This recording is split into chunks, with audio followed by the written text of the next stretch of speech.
सबाल खैर दोस्तों, मैं हूं आदिल खान आज़ाद। आज है 25 अगस्त 2025। आप देख रहे हैं आज़ाद बोल इंडिया पर मिडिल ईस्ट मॉर्निंग न्यूज़। इस शो में आज आपको दिखाएंगे इस्राएली आर्मी चीफ जंग बढ़ाने के खिलाफ नेतन्याहू को दिया अल्टीमेटम, कहा हमास से डील करो।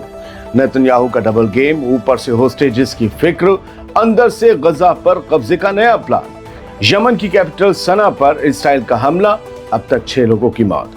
और ईरान मिस्र के बीच हुई अहम मीटिंग। गजा के मुद्दे पर सऊदी अरब में आज ईरान की रिक्वेस्ट पर होगी ओआईसी की अहम बैठक। चलिए करते हैं शुरुआत इस शो की। आईडीएफ का चीफ जंग आगे नहीं बढ़ाना चाहता और उसने पहली बार नेतन्याहू से साफ साफ कह दिया है कि हमास से डील करो। अब सवाल ये उठता है कि इसके पीछे कोई डर है या बगावत की चिंगारी। और एक सवाल यह भी है कि जिस फौज का चीफ जंग ना लड़ने के ऑप्शन को मंजूर करने की बात कर रहा हो, वो फौज आखिर किस हौसले के साथ गजा को कब्जाने के लिए मैदान जंग में उतरेगी। आइए इन सवालों के जवाब इस खबर से समझते हैं जो 24 अगस्त की रात 24 अगस्त की रात इंटरनेशनल मीडिया में छपी है। इस खबर के मुताबिक इस्राएली आर्मी चीफ एयाल ज़ामिर ने इतवार को नेतन्याहू को वार्निंग दी कि गजा सिटी पर कब्जा करना होस्टेजेस की जिंदगी के लिए एक बड़ा खतरा साबित होगा। जामिर का कहना है कि डील टेबल पर रखी हुई है, ये उसके डायलॉग हैं, डील टेबल पर रखी हुई है और इसे अभी कबूल कर लेना चाहिए। उसने कहा आर्मी ने हालात बना दिए हैं, माहौल बना दिया है, अब फैसला नेतन्याहू के हाथ में है। और कहा कि आर्मी ने ही हालात बनाए कि हमास तैयार हो गया सीज फायर पर। ज्यादातर शर्तें वो हैं जो विटकॉफ ने दी थी, तो आप डील क्यों नहीं कबूल कर रहे हो। इसराइली मीडिया भी लिख रहा है कि असल में होस्टेजेस की फैमिलीज का दबाव बढ़ता जा रहा है। वो चाहते हैं कि किसी भी कीमत पर उनके लोगों को गजा से छुड़ाया जाए। नेतन्याहू एक तरफ कह रहा है कि बातचीत करो, लेकिन साथ ही गजा सिटी पर कब्जे और वहां की आबादी को हटाने का भी प्लान बना रहा है। यानी बात कुछ और, इरादे कुछ और। लुकिंग लंदन टॉकिंग टोक्यो, इस जैसे ही हालात हैं। इस डील में 60 दिन की जंगबंदी, इंसानी मदद का रास्ता खोलना और 2 फेज में होस्टेजेस के तबादले का, यानी मेरे कैदी छोड़ो अपने कैदी लो, ये सब कुछ शामिल है। पहले 10 जिंदा होस्टेजेस छोड़े जाएंगे और फिर 18 होस्टेजेस की लाशें रिलीज की जाएंगी। इसके बदले में सैकड़ों फलस्तीनी कैदी भी रिहा होंगे। इसराइल के आर्मी चीफ का ये साफ कहना है कि हम गजा पर कब्जा कर सकते हैं, लेकिन हमारे होस्टेज मार दिए जाने का खतरा बहुत बड़ा है। इधर होस्टेजेस की फैमिलीज ने भी आईडीएफ चीफ के बयान का वेलकम किया है और कहा है कि वो आईडीएफ चीफ असल में उस इस्राएली आवाम की आवाज़ है जो जंग ख़त्म करना चाहती है, अमन चाहती है। समझ रहे हैं आप। अब देखना यह है कि नेतन्याहू इस वार्निंग को डर मानता है या फिर बगावत की चिंगारी को दबाने की कोशिश करेगा। लेकिन एक बात तो साफ है कि आईडीएफ का चीफ अब इस्राएली आवाम की नज़र में हीरो बन रहा है और उसी आवाम के लिए नेतन्याहू अब जंग को बढ़ाने वाला विलन साबित हो रहा है। यानी फिर से एक बार इस्राएल के अंदर हुकूमत और आईडीएफ आमने सामने आकर खड़ी हो रही है। क्या होगा गजा में, पता नहीं। अगली खबर जो बताने जा रहा हूं उसे सुनकर आप कहेंगे कि भाई ये तो पूरा डबल गेम वाला सीन है।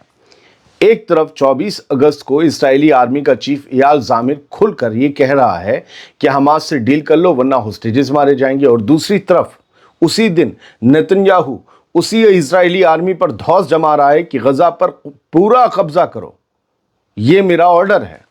यानी ऊपर से होस्टेजेस को बचाने की फिक्र का ड्रामा, लेकिन अंदर से सियासी कुर्सी बचाने का खेल, ये है नेतन्याहू। खबर के मुताबिक नेतन्याहू का असल मकसद सीज फायर टॉक्स नहीं बल्कि गिडियॉन्स चैरियट्स 2 नाम का नया ऑपरेशन शुरू करना है, जो पूरे गजा को कब्जाने का जिक्र करता है। आर्मी को ज़बरदस्ती तेज़ी से गजा में धकेला जा रहा है ताकि टाइम टेबल बदला जा सके और सरकार में बिखराव भी ना हो, टूट फूट भी ना हो इजरायली हुकूमत में। इसराइल का एक चैनल 12 है, उसने रिपोर्ट किया है कि 4 ब्रिगेड पहले से ही गजा सिटी के बाहरी हिस्सों में प्रैक्टिस कर रही हैं बड़ी जंग की। रिजर्व फोर्सेस 2 सितंबर से बुलाई जाएंगी, यानी समर ब्रेक के बाद पूरा प्लान एक्टिवेट होने वाला है। नेतन्याहू को खौफ है कि अगर ये ऑपरेशन ना हुआ तो उसकी हुकूमत बिखर जाएगी। स्मोट्रिच और इतमार बेन-गुविर जैसे कट्टरपंथी इंतहा पसंद लोग सपोर्ट वापस ले लेंगे। दूसरी तरफ आईडीएफ का चीफ एयाल ज़ामिर और उसकी आर्मी को ये डर है कि अगर ऑपरेशन हुआ तो होस्टेजेस मारे जाएंगे, साथ ही सैकड़ों फौजी भी जान से जा सकते हैं। तो अब देखते हैं कि कौन जीतता है। नेतन्याहू का लालच या IDF का खौफ। अब बात गजा के हालात की। गजा में इसराइली फौज के हमले रुकने का नाम नहीं ले रहे हैं, जुल्म लगातार हो रहा है। ताज़ा अपडेट्स के मुताबिक गजा की सिविल डिफेंस एजेंसी ने यह बताया है कि कल इतवार को 42 फ़लस्तीनियों की जान गई। हालांकि कुछ और अखबारों को मैंने पढ़ा, अल जज़ीरा को भी पढ़ा, तो वहाँ ये तादाद, ये फिगर 50 के पार बताई जा रही है। सबसे बड़ा हमला गजा सिटी के अल सबरा मोहल्ले में हुआ, जहाँ एक साथ 8 लोग मारे गए। बाकी इलाकों में भी बमबारी और हमले जारी हैं और हर घंटे मौत का ये आंकड़ा जो है, फिगर जो है, ये बढ़ती जा रही है। लोगों का कहना है कि हर मिनट बम गिर रहे हैं, हर जगह लाशें हैं, हमें समझ नहीं आता कहाँ जाएं। मौत हर तरफ हमारा पीछा कर रही है, इतने शदीद हमले हैं। दूसरी तरफ इसराइल की हुकूमत गजा सिटी पर कब्जे की तैयारी कर रही है, यानी आने वाले दिनों में हालात और भी ज़्यादा ख़तरनाक हो सकते हैं। इंटरनेशनल लेवल पर ज़ोर से ये कहा जा रहा है कि ये सिर्फ एक जंग नहीं, बल्कि पिछले कई महीनों से जारी नस्ल कुशी है, जेनोसाइड की अगली कड़ी है। बात यमन के हूथीज़ के कंट्रोल वाले हिस्सों की, जो कैपिटल है, दारुल हुकूमत है सना, उस पर इसराइल ने कल इतवार को शदीद तरीके से हवाई बमबारी की। यह हमला हूथीज़ की उन मिसाइलों के जवाब में हुआ जो इसराइल की तरफ से दागी गई थी, ख़ास तौर से उनकी एक ताज़ा क्लस्टर मिसाइल जिसने एक साथ कई बमों को निकाला और कई जगह नुकसान किया इसराइल में। हूथीज़ के हेल्थ ऑफिशियल के मुताबिक इस हमले में कम से कम 6 लोग मारे गए और 86 जख्मी हुए हैं।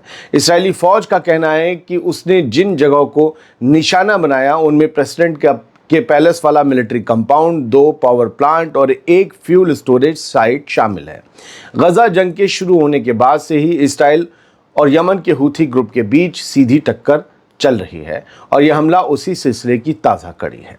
हाँ, जो बात मैंने आपको बताई कि क्लस्टर मिसाइल से एक साथ कई जगह वो बम निकले, धमाके हुए, तबाही, उसमें एक तरमीम कर दूँ। इसराइल का ये दावा है कि उन्होंने हवा में ही वो मिसाइल मार गिराई, जबकि हूथीज़ का और बाकी लोगों का ये दावा है सोशल मीडिया पर, ख़ास तौर से हूथी मीडिया का, कि उसने जाकर अपना टारगेट अचीव किया उस मिसाइल ने। जबकि ईरानी मीडिया में ये खबर है कि वो मिसाइल हिट हुई और उससे क्लस्टर बॉम्ब निकले, एक साथ कई जगह एक ही मिसाइल से धमाके हो गए। तो ये 3 अलग अलग, हूथीज़ ने उसे क्लस्टर मिसाइल नहीं माना, IDF ने मान लिया है, ईरान ने मान लिया है, IDF ने ये भी कहा हमेशा की तरह हमने इंटरसेप्ट कर ली। तो तीनों आपको रुख बता दिए एक खबर के। अल मायदीन अखबार ने इसराइल के चैनल कान की रिपोर्ट के हवाले से लिखा है कि इसराइली मीडिया में इस बात की चर्चा ज़ोर से चल रही है कि इसराइल को यह गलतफहमी नहीं होनी चाहिए कि यमन पर हमला करके वो उससे डरा लेगा हूथीज़ को, या बैलिस्टिक मिसाइलों की फायरिंग हूथीज़ रोक देंगे। ऐसा कुछ नहीं है, आप उन पर हमला करेंगे, वो आप पर हमला करेंगे। रिपोर्ट के मुताबिक इस इतवार को यमन पर हुए एग्रेशन में कोई बड़ा टारगेट नहीं था। इस इसराइली चैनल ने माना कि इसराइल पहले भी यमन के चीफ ऑफ स्टाफ को मारने की कोशिश में नाकाम रहा है। हमने कल भी स्टोरी दिखाई थी आपको कि फिर एक बार नाकामी हासिल हुई है, ये खबर आई है चीफ ऑफ स्टाफ को मारने में। चैनल का ये भी कहना है कि कल के हमले के जवाब में यमनी आर्म फोर्सेस और ज़्यादा हमले करेंगी और इसराइल भी बार बार यमन पर ऐसे ही हमला करता रहेगा। कुछ खबरें लाइव लिए लेते हैं। ईरान के फॉरेन मिनिस्टर अब्बास अरागची कल सऊदी अरब के लिए रवाना हुए। ये बात हमने आपको रात ही बता दी थी, लेकिन आज फिर से बता दें कि आज ये मीटिंग होने वाली है जिसके लिए वो सऊदी अरब गए हैं। मीटिंग कौन सी है? OIC की। OIC की मीटिंग में शामिल होने गए हैं। शामिल होने एज अ मेहमान नहीं गए, एज अ मेंबर नहीं गए हैं, बल्कि ये OIC की मीटिंग बुलाई ही ईरान की रिक्वेस्ट पर गई है। OIC के सारे मेंबर जद्दा में, सऊदी अरब के शहर जद्दा में जमा हो रहे हैं। वहाँ पर यह अहम मीटिंग होगी और ख़ास तौर से गज़ा के क्राइसिस पर यह मीटिंग बुलाई गई है। और कल ही अब्बास अरागची कह चुके हैं कि तमाम मुस्लिम ममालिक को एक अलायंस बनाना पड़ेगा ताकि वो इसराइल की शैतानियों, कारस्तानियों से निपट सकें मुत्तहिद होकर। ये उनका बयान था। तो आज ये अहम मीटिंग होने वाली है और ईरान की अपील पर होने वाली है। तो देखते हैं इसमें क्या होगा। Iranian foreign minister Abbas Araghchi travel to Saudi Arabia on Sunday to participate in an extraordinary ministerial meeting. ये कोई नॉर्मल जनरल मीटिंग नहीं है, एक्स्ट्राऑर्डिनरी मिनिस्ट्रियल मीटिंग है ऑर्गेनाइजेशन ऑफ इस्लामिक कॉपरेशन की on the ongoing Gaza crisis. ये बड़ी अहम meeting है सर। इसमें आज क्या होता है صرف نندا ہوتی ہے، کیا ہوتا ہے، مذمت ہوتی ہے، یہ سب ہم آپ کو بتائیں گے۔ اب ایران یہاں ہے تو ظاہر سی بات ہے کہ صرف مذمت تو نہیں ہوگی، ورنہ تو یہ سب بس سفید ہاتھی بن کے رہ گئے ہیں۔ خیر، بڑھتے ہیں آگے۔ Iran Egypt FMs hold meeting on regional developments. اب دیکھیے، ایران کے فورن منسٹر اور ایجپٹ کے فورن منسٹر کی یہ تصویر۔ ایران کو پتہ ہے کہ ایجپٹ کا رول کیا ہے، اور ابھی آن گوئنگ کانفلکٹ میں جس طریقے سے سیز فائر ٹاکس میں بھی، اور باقی ایجپٹ اپنے آپ میں طاقت بھی ہے۔ ایران اور ایجپٹ کے فورن منسٹر نے میٹنگ کی، ریجنل ڈیولپمنٹس جو ہیں اور خاص طور سے غزہ کو لے کر ان کے بیچ بھی بات چیت ہوئی ہے، کیونکہ مصر ہی وہ واحد ملک ہے پوری دنیا میں جس کی مطلب کہا جائے کہ آزادی سے سرحد ملتی ہے غزہ سے، رفح بارڈر، ورنہ تو لبنان سے بھی ملتی ہے، لیکن وہ جو علاقے لبنان سے لگتے ہیں فلسطین کے وہ قبضائے ہوئے ہیں۔ اسرائیل کی طرف سے سیریا سے بھی ملتی ہیں، وہ علاقے بھی قبضائے ہوئے ہیں۔ جارڈن سے ملتی ہے سرحد، وہ علاقے اسرائیل کے کنٹرول میں ہیں۔ تو صرف ایک آزاد جو سرحد تھی 7 اکتوبر 2023 سے پہلے، وہ رفح تھی، رفح اور ایجپٹ، غزہ اور ایجپٹ کی۔ تو فی الحال بدر عبد العطی جو ہیں وہ مصر کے فورن منسٹر ہیں، اور عباس اراغچی ایران کے فورن منسٹر ہیں۔ دونوں کے بیچ ملاقات ہوئی، اور دونوں کے بیچ یہ ملاقات بھی جدہ میں ہوئی ہے، کیونکہ وہ بھی وہاں پر OIC میں شامل ہونے پہنچے، کیونکہ مصر OIC کا ممبر ہے۔ اور stability, escalation of crisis, regional international forums, ہر چیز کو لے کر بات چیت، اور کئی ملٹی لیٹرل لیولز جو ہے وہ اس میٹنگ میں ڈسکس ہوئے ہیں۔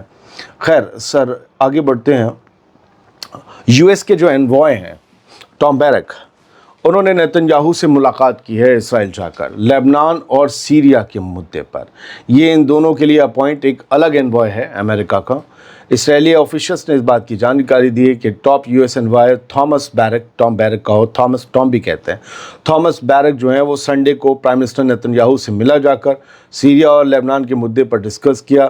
اچھا، ہم اس کا جز بتا دیتے ہیں، وہ یہ ہے کہ سیریا پر حملے کم کرے گا اسرائیل، یہ بات سیریا پر حملے کم کرے اسرائیل اور تعلقات وسیع کرے، اس کو لے کر امریکہ کوشش کر رہا ہے۔ لیبنان پر خود اسرائیل نے کہا ہے کہ ہم حملے کم کریں گے، لیکن شرط رکھ دی ہے بفر زون کی، تو اس پر بھی یہ تھامس بیرک بات کرنے گئے۔ حالانکہ بات کی کیا ڈیٹیل ہے اس پورے آرٹیکل میں یا کسی بھی انٹرنیشنل پیپر کے آرٹیکل میں نہیں ہے، کیونکہ یہ خبر بھی 3 اسرائیلی آفیشلز نے دی ہے۔ اٹ مینس کہ ان کے بیچ کی ڈسکشن جو ہے وہ پریس رپورٹ تو بنی نہیں ہے، پریس تو آئی نہیں، تو اندر کیا ہوا ہے، کیا انہوں نے سمجھانے کی کوشش کی امریکہ کی طرف سے لیبنان کو، اور یہ بھی بات آئی کہ ہاں جلدی اس سال کے آخر تک حزب اللہ ہتھیار ڈال دے گا، تو تم ذرا اپنے ناخون پنجے کم مارو، کم حملے کرو لیبنان کے علاقوں پر۔ تو اس پہ نیتن یاہو نے اور کیا شرط رکھی، وی ڈونٹ نو، لیکن خبر ہے کہ ان کی ملاقات ہوئی ہے۔ ظاہر سی بات ہے دونوں کنٹریز ڈسکس ہوئی ہیں، لیبنان اور سیریا، امریکہ اور اسرائیل کے بیچ۔ تو دیکھتے ہیں کیا ہے۔ سوڈان کی جو RSF ہے، ریپڈ سپورٹ فورس، اس نے ایک ہسپتال پر حملہ کیا ہے، اور یہاں سے 8 لوگوں کو وہ اغوا کر کے ایل فیشار شہر سے لے گئے ہیں، اور ریسکیورز ابھی انہیں ڈھونڈ رہے ہیں۔